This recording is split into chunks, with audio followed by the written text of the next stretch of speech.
ನಮ್ಮ ಹೋರಾಟ ವಕ್ಫ್ ವಿರುದ್ಧ ಉಚ್ಚಾಟನೆಗಲ್ಲ. ನನಗಿಂತ ಕಿರಿಯರಿಲ್ಲ, ವಿಜೇಂದ್ರಗಿಂತ ಹಿರಿಯರಿಲ್ಲ. ವಿಜೇಂದ್ರ ಆಪ್ತರ ಸಭೆಗೆ ಶಾಸಕ ಯತ್ನಾಳ್ ಕೊಟ್ಟಂತಹ ತಿರುಗೇಟಿದೆ. ನನಗಿಂತ ಕಿರಿಯರಿಲ್ಲ, ವಿಜೇಂದ್ರಗಿಂತ ಹಿರಿಯರಿಲ್ಲ ಅನ್ನೋ ಮಾತು ಹೇಳಿದ್ದಾರೆ ಯತ್ನಾಳ್. ಬಿಎಸ್ವೈ ಮನೆಯಲ್ಲಿ ನಡೆದ ಸಭೆ ನನಗೆ ಸಂಬಂಧಿಸಿದೆ. ನನ್ನ ಪಕ್ಷ ಸೇವೆ ಬಹಳಷ್ಟು ಜನರಿಗೆ ಗೊತ್ತಿಲ್ಲ. ಆ ನಾಯಕರಿಗೆಲ್ಲ ಮೈಂಡ್ ವಾಶ್ ಮಾಡಲಾಗಿದೆ. ನಾವೆಲ್ಲ ಬಿಜೆಪಿ ಪಕ್ಷವೇ. ಬಣ ಬಡಿದಾಟ ನಮ್ಮಲ್ಲಿಲ್ಲ. ಹೈಕಮಾಂಡ್ನಿಂದ ನನಗೇನು ಆಹ್ವಾನ ಬಂದಿಲ್ಲ. ನಾನು ದೆಹಲಿಗೆ ಹೋಗ್ತಿರೋದು ಖಾಸಗಿ ಕೆಲಸಕ್ಕೆ ಅಂತ ಶಾಸಕ ಯತ್ನಾಳ್ ಹೇಳಿಕೆ ಕೊಟ್ಟಿದ್ದಾರೆ.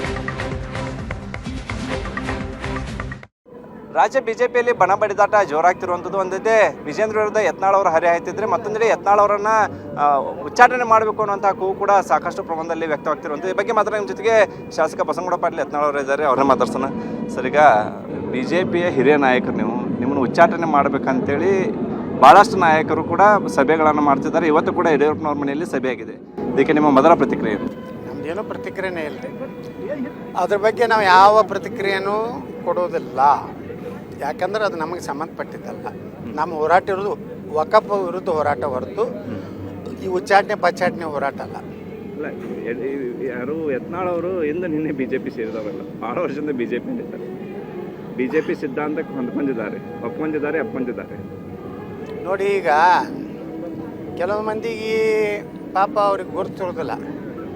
ಅವ್ರಿಗೇನೋ ಮೈಂಡ್ ವಾಶ್ ಮಾಡಿರ್ತಾರೆ, ಅವ್ರು ಮಾತಾಡ್ತಿರ್ತಾರೆ. ಅದ್ರ ಬಗ್ಗೆ ನನಗೆ ಪ್ರತಿಕ್ರಿಯೆ ಏನೋ ಕೊಡಲಿಲ್ಲ. ನಾವು ನಿರ್ಣಯ ಮಾಡಿವಿ ನಮ್ಮ ಕೋರ್ ಕಮಿಟಿಯಲ್ಲಿ ಯಾವುದೇ ರೀತಿ ಪಕ್ಷದ ಇಲ್ಲೇನು ಬೆಳವಣಿಗೆ ನಡೆದೋ ಅದ್ರ ಬಗ್ಗೆ ಪ್ರತಿಕ್ರಿಯೆ ಇಲ್ಲ. ಕೇವಲ ವಕಫ್ ಬಗ್ಗೆ ಕೇಳ್ರಿ, ನಮ್ಮ ಮೂಡಾ ಬಗ್ಗೆ ಕೇಳ್ರಿ, ನಮ್ಮ ವಾಲ್ಮೀಕಿ ನಿಗಮದ ಹಗರಣ ಬಗ್ಗೆ ಕೇಳ್ರಿ, ನಮ್ಮ SC/ST ಕಾರ್ಪೊರೇಷನ್ 24,000 ಕೋಟಿ ರೂಪಾಯಿ ಅವರ ಹಣವನ್ನು ಗ್ಯಾರಂಟಿಗೆ ಹಾಕಿದ್ರ ಬಗ್ಗೆ ಕೇಳ್ರಿ. ಇದ್ರ ಬಗ್ಗೆ ನಾವು ಅಷ್ಟೇ ಚರ್ಚೆ ಮಾಡೋದು. ಆದರೆ ಪಕ್ಷದಲ್ಲಿ ನಡೆದಂತಹ ಬೆಳವಣಿಗೆಗಳ ಬಗ್ಗೆ ನಾವೇನು ಚರ್ಚೆ ಮಾಡೋದಿಲ್ಲ. ಈ ಬಣ ಬಡಿದಾಟ ಇರೋದು ನಿಜಾನ ಸರ್? ಹಂಗಾರೆ ವಿಜೇಂದ್ರ ಬಣ, ಯತ್ನಾಳ್ ಅವ್ರ ಬಣ ಅಂತೇಳಿ ಅಂದರೆ ಅವರು ಆಲ್ರೆಡಿ ವಿಜೇಂದ್ರ ಅವರು ಡೆಲ್ಲಿಗೆ ಹೋಗಿ ಹೈಕಮಾಂಡ್ ಕೂಡ ದೂರು ಕೊಟ್ಟಿದ್ದಾರೆ. ಇವತ್ತು ನಿಮಗೂ ಕೂಡ ಹೈಕಮಾಂಡ್ ನಾಯಕರು ಡೆಲ್ಲಿಗೆ ಬಾ ಅಂತ ಕರ್ಸ್ಕೊತಿದ್ದಾರೆ. ನೋಡಿ, ನಾನು ಒಂದು ಮಾತು ಹೇಳ್ತೀನಿ. ನಾವೆಲ್ಲ BJPನೇ, ಬಣನೇ ಇಲ್ಲ. ಇದು ಭಾರತೀಯ ಜನತಾ ಪಾರ್ಟಿ ಒಂದೇ ಬಣ. ನಾವೇನು ಪತ್ರಿಕಾಗೋಷ್ಠಿ ಮಾಡ್ತಾ ಇಲ್ಲ, ಯಾರನ್ನು ನಾವು ಟೀಕೆ ಟಿಪ್ಪಣಿ ಮಾಡ್ತಾ ಇಲ್ಲ. ನಾವು ಕೇವಲ ವಕಫ್ ಬಗ್ಗೆ ಮಾತಾಡ್ತಾ ಇದ್ವಿ, ನಮ್ಮ ಪ್ರಧಾನಮಂತ್ರಿಗಳ ಬಗ್ಗೆ ಮಾತಾಡ್ತಾ ಇದ್ವಿ, ಬಾಬಾ ಸಾಹೇಬ್ ಅಂಬೇಡ್ಕರ್ ವಿಚಾರಗಳ ಮಾತಾಡ್ತಾ ಇದ್ವಿ. ನಮ್ಮ ಹೋರಾಟ ಹೊರತು ಜನರಿಗಾಗಿ, ರೈತರಿಗಾಗಿ, ಮಠ ಮಂದಿರ ರಕ್ಷಣೆಗಾಗಿ ಹೋರಾಟ ಹೊರತು ಯಾರನ್ನೂ ಉಚ್ಚಾಟನೆ ಮಾಡಿರಿ, ಯಾರನ್ನೂ ಹೊರಗೆ ಹಾಕ್ರಿ ಅನ್ನುವಂಥ ಹೋರಾಟ ನಮ್ಮದಲ್ಲ. ಈಗ ಸಾಕಷ್ಟು ಹಿರಿಯ ನಾಯಕರು ಕೂಡ ಒಂದಾಗಲಿ, ಯತ್ನಾಳ್ ಅವರು ವಿಜೇಂದ್ರ ಅವರು ಒಂದಾಗಲಿ, ಇಬ್ಬರು ಪಾಪ್ಯುಲರ್ ಲೀಡ್ರು ಅನ್ನುವಂಥ ಅಭಿಪ್ರಾಯನ ವ್ಯಕ್ತಪಡಿಸ್ತಿದ್ದಾರೆ. ಈ ಹೈಕಮಾಂಡ್ ನಾಯಕರಿಗೂ ಕೂಡ ಭೇಟಿ ಆಗ್ತಿದೆ. ಏನೆಲ್ಲ ಬೆಳವಣಿಗೆಗಳಾಗ್ಬೋದು? ನಾವು ನೋಡಿ, ನಮಗೇನು ಆಹ್ವಾನ ಬಂದಿಲ್ಲ. ಇವತ್ತೇನೋ ನೀವು ಹೇಳಕತ್ತೀರಿ, ನನಗೆ ಯಾವ ಆಹ್ವಾನ ಬಂದಿಲ್ಲ. ನಾವು ಹೋಗ್ಲಕತ್ತಿದ್ದು ನಮ್ಮದು ಸಕ್ಕರೆ ಕಾರ್ಖಾನೆ ಸುಪ್ರೀಂ ಕೋರ್ಟ್ನಲ್ಲಿ ಕೇಸು ಬರ್ತಾಯಿದೆ. ನಮ್ಮ ವಕೀಲರು ಭೇಟಿ ಆಗೋದಿದೆ. ಅದ್ರ ಜೊತೆಗೆ ಜಾಯಿಂಟ್ ಪಾರ್ಲಿಮೆಂಟ್ ಕಮಿಟಿ ನಮ್ಮ ಎಲ್ಲ ಸದಸ್ಯರು ಬರ್ತಾಯಿದ್ದಾರೆ. ಅವ್ರೆಲ್ಲ ಕುಡ್ಕೊಂಡು ನಾವು ಜಗದಾಂಬಿಕಾ ಪಾಲ್ ಏನೋ ನಮ್ಮ ಜಾಯಿಂಟ್ ಪಾರ್ಲಿಮೆಂಟ್ ಕಮಿಟಿ ಚೇರ್ಮನ್ ಅದ, ಭೇಟಿಗೆ ಹೊಂಟೀವಿ. ಈಗ ವಿಜೇಂದ್ರ ಅವ್ರು ವಕ್ಫ್ ಬೋರ್ಡ್ ಭೂ ಕಬಳಿಕೆ ವಿರುದ್ಧನ ವಿಜೇಂದ್ರ ಒಂದು ಟೈಮ್ನಾಗ ಕರೆ ಕೊಡ್ತಾರೆ. ಈಗ ನೀವು ಒಂದು ಹಂತದ ಹೋರಾಟ ಮಾಡ್ತಾ ಇದ್ದೀರಿ ಸರ್. ಈ ಕಾರ್ಯಕರ್ತರಲ್ಲಿ ಇದೊಂದು ನಿಲುವು ಆಗಂಗಿಲ್ಲ? ಮೊದಲು ಕರೆ ಕೊಟ್ಟವ್ರು ನಾವೇ, ಪ್ರವಾಸ ಮಾಡ್ತೀನಿ ಅಂದವ್ರು ನಾವೇ, ಬಿಜಾಪುರದಲ್ಲಿ ಹೋರಾಟ ಪ್ರಾರಂಭ ಮಾಡಿದವ್ರು ನಾವೇ.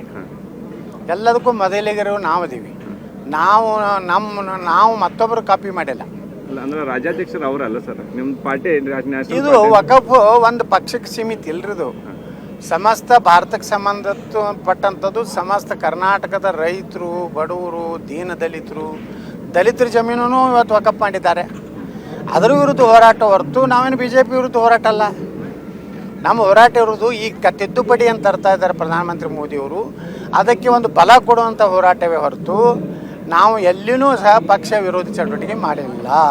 ಸಿಸ್ಟಮ್ ಇರುತ್ತೆ ಸರ್ ಪಾರ್ಟಿಯಲ್ಲಿ, ಅಧ್ಯಕ್ಷರು ಅಂತ ಇರ್ತಾರೆ. ಸಿಸ್ಟಮ್ ನೋಡ್ರಿ, ದೇಶ ಮೊದಲು ಅಂತ ಹೇಳ್ಯಾರ ನಮಗೆ. ಅದಕ್ಕೆ ನಾವು ದೇಶದ ಮೊದಲು ಕೆಲಸ ಮಾಡೋದು, ಅಲ್ಲಿಂದ ಪಾರ್ಟಿ ಅಂತ ಹೇಳ್ಯಾರ. ಇದು ಅಟಲ್ ಬಿಹಾರಿ ವಾಜಪೇಯಿ ಅವರು ನಮಗೆ ಕೊಟ್ಟಂಥ ಬೋಧನೆ, ಲಾಲ್ ಕೃಷ್ಣ ಅದ್ವಾನಿ ಅವ್ರು ಕೊಟ್ಟಂಥ ಬೋಧನೆ. ಇಷ್ಟು ಬಿಜೆಪಿ ಶಾಸಕ ಬಸನಗೌಡ ಪಾಟೀಲ್ ಅವರು ಹೇಳ್ತಿರುವಂಥದ್ದು. ಕ್ಯಾಮರಾ ನರೇಶ್ ಪಾಲ್ ಜೊತೆ ಅನಿಲ್ ಕಾಜ್ಗಾರ್, ಏಷ್ಯಾನೆಟ್ ಸುವರ್ಣ ನ್ಯೂಸ್, ಬೆಳಗಾವಿ.